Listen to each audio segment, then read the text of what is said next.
महिना म्हणजेच धोंडा महिना 2026 मध्ये कधी आहे? या महिन्याचं खरं महत्त्व काय आहे आणि या अधिक महिन्यात आईची ओटी का भरायची व कशी भरायची, ही संपूर्ण माहिती आज आपण स्पष्ट आणि सोप्या भाषेत पाहणार आहोत. अनेकांना या महिन्याबद्दल अर्धवट माहिती असते, त्यामुळे काही गोष्टी योग्य पद्धतीने केल्या जात नाहीत. पण या महिन्यात जर योग्य रीतीने उपासना, दान आणि परंपरा पाळल्या तर त्याचा फायदा नक्कीच आयुष्यात दिसून येतो. ही माहिती तुम्हाला कुठेही सहज मिळणार नाही, त्यामुळे हा व्हिडिओ शेवटपर्यंत नक्की पहा. नमस्कार प्रिय बंधू भगिनींनो, तुमचा येणारा प्रत्येक दिवस सुखात, ऐश्वर्यात आणि निरोगी जाओ. तसेच येणाऱ्या 24 तासात तुमची एखादी मोठी इच्छा पूर्ण होवो, अशी मी स्वामींच्या पवित्र चरणी मनापासून प्रार्थना करते. मंडळी, 2026 या वर्षामध्ये एक विशेष असा अधिक महिना येत आहे, ज्याला आपण धोंडा महिना किंवा पुरुषोत्तम महिना असे म्हणतो. आपल्या हिंदू धर्मामध्ये प्रत्येक महिना, प्रत्येक तिथी आणि प्रत्येक सण याला एक वेगळं महत्त्व दिलं गेलं आहे. त्यामध्ये अधिक मास हा खूपच पवित्र आणि महत्त्वाचा मानला जातो. हा अधिक महिना दरवर्षी येत नाही, साधारणपणे दर 3 वर्षांनी एकदा हा महिना येतो. कारण आपलं पंचांग हे चंद्र आणि सूर्य या दोन्ही गणनेवर आधारित आहे. चंद्रवर्ष हे साधारण 354 दिवसांचं असतं, तर सौर वर्ष 365 दिवसांचं असतं. या दोन्हीमध्ये जवळपास 11 दिवसांचा फरक पडतो. हा फरक भरून काढण्यासाठी दर 3 वर्षांनी एक अतिरिक्त महिना जोडला जातो आणि तोच हा अधिक मास. म्हणजे ज्या वर्षी अधिक मास येतो त्या वर्षी 12 महिने नसून 13 महिने असतात. त्यामुळे हा महिना विशेष मानला जातो. 2026 मध्ये अधिक मास हा 17 मे पासून सुरू होणार आहे आणि 15 जून पर्यंत चालणार आहे. या पूर्ण कालावधीत हा महिना अत्यंत पवित्र मानला जातो. या अधिक महिन्याला धोंडा महिना असंही म्हणतात. धोंडा म्हणजे दगड. पूर्वीच्या काळात या महिन्यात कोणतीही शुभकार्य केली जात नव्हती, त्यामुळे हा महिना निरुपयोगी मानला जात होता. पण नंतर भगवान श्रीहरी विष्णूंनी या महिन्याला आपलं नाव दिलं आणि तो पुरुषोत्तम मास म्हणून ओळखला जाऊ लागला. त्यामुळे या महिन्याचं महत्त्व खूप वाढलं. हा महिना पूर्णपणे भगवान विष्णूंना समर्पित आहे. त्यामुळे या काळात जास्तीत जास्त विष्णूंची उपासना, जप, व्रत आणि धार्मिक कार्य केल्यास त्याचं फळ अनेक पटीनं मिळतं असं शास्त्र सांगतं. या महिन्यात केलेली प्रत्येक चांगली गोष्ट ही पुण्य देणारी असते. या काळात ओम नमो भगवते वासुदेवाय या मंत्राचा जप करणे खूप लाभदायक मानले जाते. तसेच विष्णू सहस्त्रनामाचे पठण, भगवद्गीतेचं वाचन किंवा रामायण वाचन करणे देखील अत्यंत शुभ मानले जाते. शक्य असेल तर रोज सकाळी आणि संध्याकाळी देवासमोर दिवा लावावा आणि मनापासून प्रार्थना करावी. अधिक महिन्यात दानधर्माला खूप महत्त्व दिलं गेलं आहे. आपल्या क्षमतेनुसार अन्नदान, वस्त्रदान किंवा 33 वस्तूंचं दान केल्याने पुण्य मिळतं. काही जण या महिन्यात गरजू लोकांना मदत करतात, जे खूप चांगलं मानलं जातं. तसंच या महिन्यात तीर्थक्षेत्रांना भेट देणे किंवा पवित्र नदीत स्नान करणे देखील शुभ मानले जाते. कारण या काळात केल्या जाणाऱ्या प्रत्येक धार्मिक कृतीचा परिणाम जास्त प्रभावी असतो. पण मंडळी, हा महिना जितका पवित्र आहे तितकाच काही गोष्टींसाठी नियमबद्ध देखील आहे. म्हणजे काही कामं अशी आहेत जी या महिन्यात टाळायची असतात. कारण हा महिना आध्यात्मिक साधनेसाठी आहे, नवीन सुरुवातींसाठी नाही. जसं की या महिन्यात विवाह, नामकरण, गृहप्रवेश, भूमिपूजन यासारखी शुभकार्य टाळावीत असं सांगितलं जातं. कारण हा महिना निष्क्रिय नसून आध्यात्मिक कार्यांसाठी राखीव मानला जातो. आता या सगळ्यात एक अत्यंत महत्त्वाची परंपरा आहे जी अनेक घरांमध्ये पाळली जाते, आणि ती म्हणजे आईची ओटी भरणे. या अधिक महिन्यात मुलीने आईची ओटी का भरावी, त्यामागचं खरं कारण काय आहे आणि ती नेमकी कशी भरायची, ही सगळी माहिती आता आपण सविस्तर पाहणार आहोत. मंडळी, अधिक महिन्यात जी सर्वात महत्त्वाची आणि भावपूर्ण परंपरा सांगितली जाते ती म्हणजे आईची ओटी भरणे. ही फक्त एक साधी प्रथा नाही, तर तिच्या मागे खूप मोठं धार्मिक आणि भावनिक महत्त्व दडलेलं आहे. आपल्या आयुष्यात आईचं स्थान किती मोठं आहे हे वेगळं सांगण्याची गरज नाही. जन्मापासून आपल्यासाठी सतत कष्ट करणारी, आपल्यासाठी स्वतःच्या इच्छा बाजूला ठेवणारी, आपल्याला प्रेम, संस्कार आणि आधार देणारी व्यक्ती म्हणजे आई. पण आपण रोजच्या आयुष्यात तिच्यासाठी काही विशेष करतो का, हा प्रश्न प्रत्येकाने स्वतःला विचारायला हवा. अधिक महिना हा कृतज्ञता व्यक्त करण्याचा महिना मानला जातो आणि म्हणूनच या महिन्यात मुलीने आपल्या आईची ओटी भरून तिच्याबद्दल आदर, प्रेम आणि ऋण व्यक्त करायचं असतं. शास्त्रानुसार असं मानलं जातं की या महिन्यात आईला दिलेलं दान, सेवा आणि सन्मान हा थेट भगवानांपर्यंत पोहोचतो. आईची ओटी भरण्यामागचा मुख्य उद्देश म्हणजे आईला दीर्घ आयुष्य लाभो, ती सदैव निरोगी राहो आणि पुढील जन्मातही आपल्याला हीच आई मिळो अशी मनापासून प्रार्थना करणे. ही भावना जितकी शुद्ध तितकं त्याचं फळही मोठं मिळतं असं सांगितलं जातं. आता अनेक महिलांना एक प्रश्न पडतो की आईची ओटी कोण भरू शकते, तर याचं उत्तर अगदी स्पष्ट आहे. विवाहित मुलगी असो किंवा अविवाहित मुलगी, दोघींनाही या अधिक महिन्यात आईची ओटी भरता येते. यात कोणताही भेदभाव नाही. मुख्य गोष्ट म्हणजे भावना आणि श्रद्धा. आता ओटी कधी भरावी हे पाहूया. अधिक महिना सुरू झाल्यापासून ते संपेपर्यंत तुम्ही कोणत्याही दिवशी आईची ओटी भरू शकता. पण शक्य असेल तर मंगळवार किंवा शुक्रवार या दिवशी ओटी भरणे अधिक शुभ मानले जाते. कारण हे दिवस देवीच्या पूजेसाठी विशेष मानले जातात. आणि आपली आई ही देखील देवीसारखीच असते. जर त्या दिवशी शक्य नसेल तर आठवड्यातील कोणताही दिवस निवडून तुम्ही ही ओटी भरू शकता. महत्त्वाचं म्हणजे वेळ नाही तर भावना महत्त्वाची आहे. आता ओटी भरण्यासाठी लागणाऱ्या वस्तूंबद्दल जाणून घेऊया. पारंपरिक पद्धतीने ओटी भरताना तांदूळ, खण, नारळ, ब्लाउज पीस, सुकामेवा तसेच सौभाग्याच्या वस्तू जसे की हळद कुंकू, हिरव्या बांगड्या, कंगवा या गोष्टी घेतल्या जातात. यासोबतच काही गोड पदार्थ देखील घेतले जातात. अधिक महिन्यात खास करून अनारसे यांना खूप महत्त्व दिलं जातं.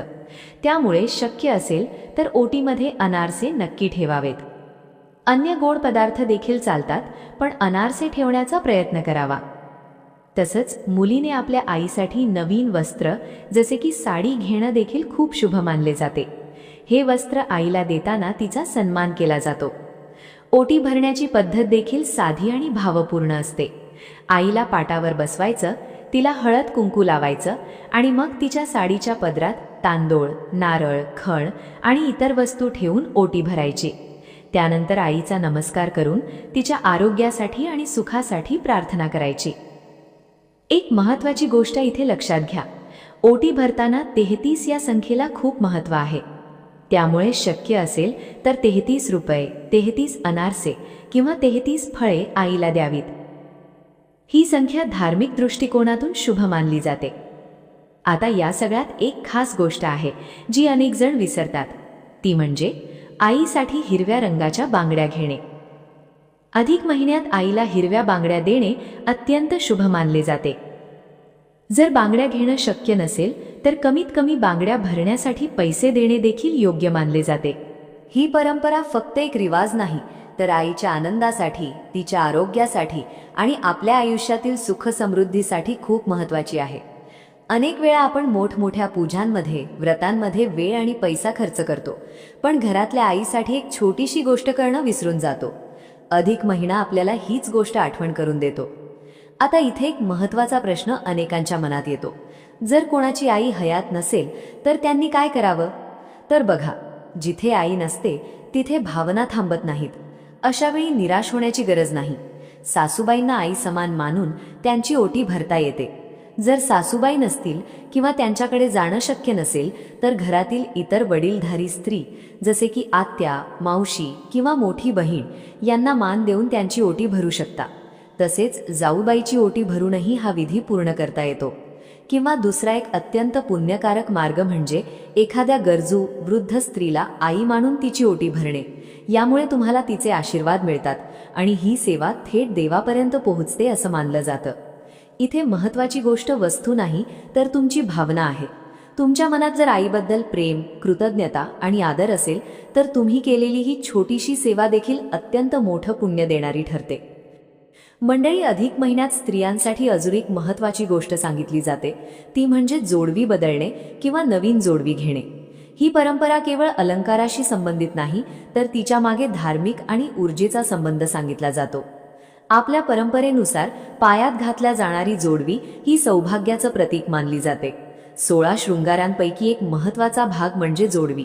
विशेषतः विवाहित स्त्रियांसाठी जोडवी ही त्यांच्या वैवाहिक आयुष्याशी आणि सुखसमृद्धीशी जोडलेली मानली जाते.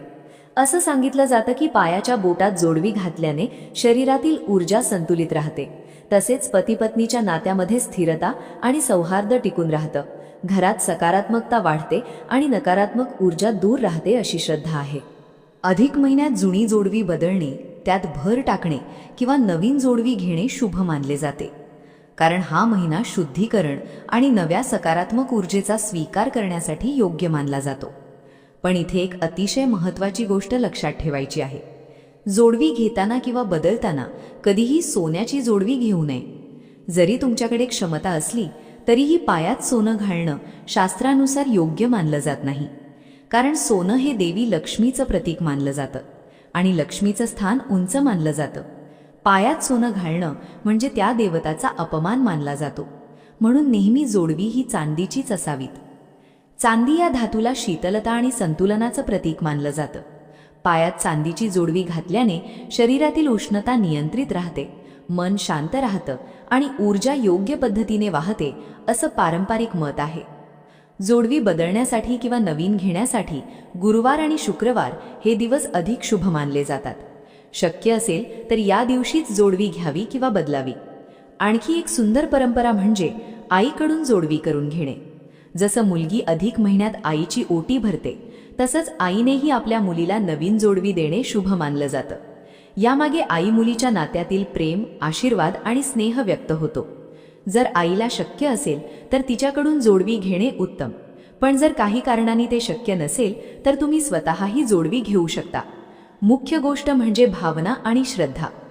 आता या अधिक महिन्यात काही गोष्टी अशा आहेत ज्या आपल्याला टाळायच्या आहेत, कारण हा महिना मुख्यतः साधना, संयम आणि आत्मशुद्धीसाठी मानला जातो.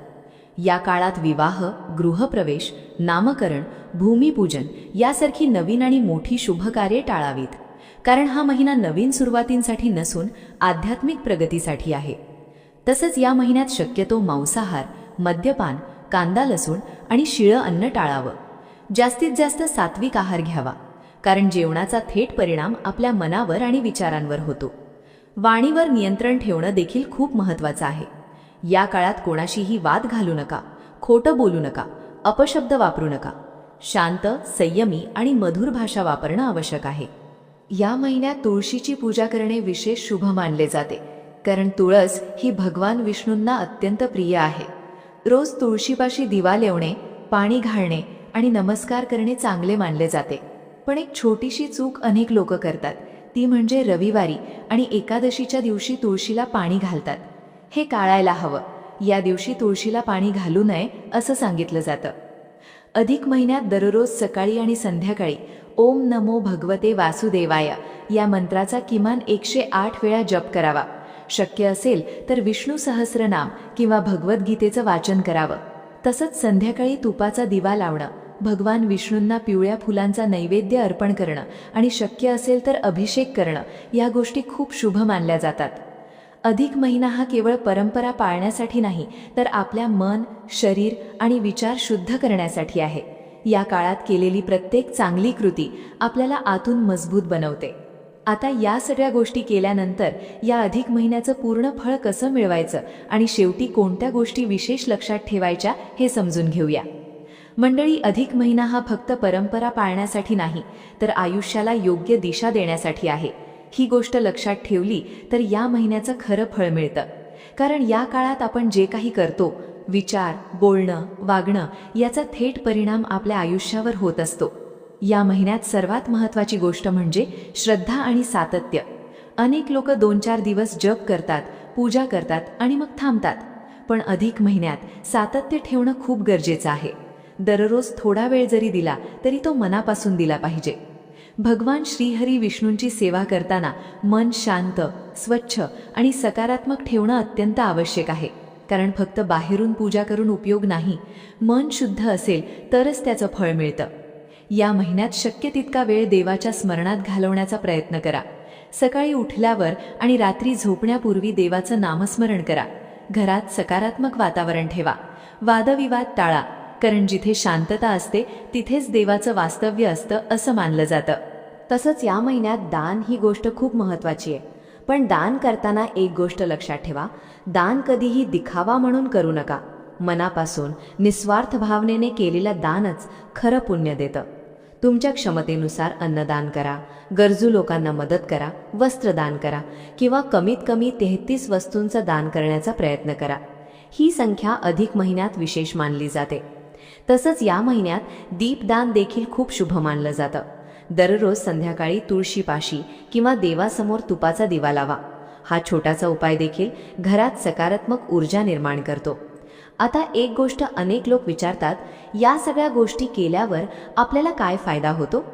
तर बघा, अधिक महिन्यात केलेली सेवा, जप, दान आणि परंपरा यामुळे मन शांत होतं, नकारात्मक विचार कमी होतात, घरात आनंदाचं वातावरण तयार होतं आणि हळूहळू आयुष्यात सकारात्मक बदल दिसू लागतात. काही गोष्टी लगेच दिसत नाहीत, पण त्या आतून घडत असतात आणि योग्य वेळ आल्यावर त्याचं फळ नक्की मिळतं. विशेष करून आईची ओटी भरणे ही एक अशी सेवा आहे जी केवळ परंपरा नाही तर भावनेची अभिव्यक्ती आहे. आईच्या आशीर्वादापेक्षा मोठं काहीच नसतं. तिच्या आनंदातच आपलं सुख दडलं आहे ही जाणीव या महिन्यात अधिक ठळकपणे होते. तसंच जोडवी बदलणे, विष्णूंची उपासना, सात्विक जीवनशैली या सगळ्या गोष्टी एकत्र केल्यावर हा महिना तुमच्यासाठी खरोखरच फलदायी ठरतो. म्हणून या अधिक महिन्याला साधा समजू नका. हा महिना म्हणजे एक संधी आहे स्वतःला सुधारण्याची, नातेसंबंध मजबूत करण्याची आणि देवाशी जवळीक वाढवण्याची. ही माहिती तुम्हाला कुठेही सहज मिळणार नाही, त्यामुळे ही माहिती स्वतःसाठी ठेवा आणि आपल्या कुटुंबियांपर्यंत नक्की पोहोचवा. व्हिडिओ आवडला असेल तर लाईक करा,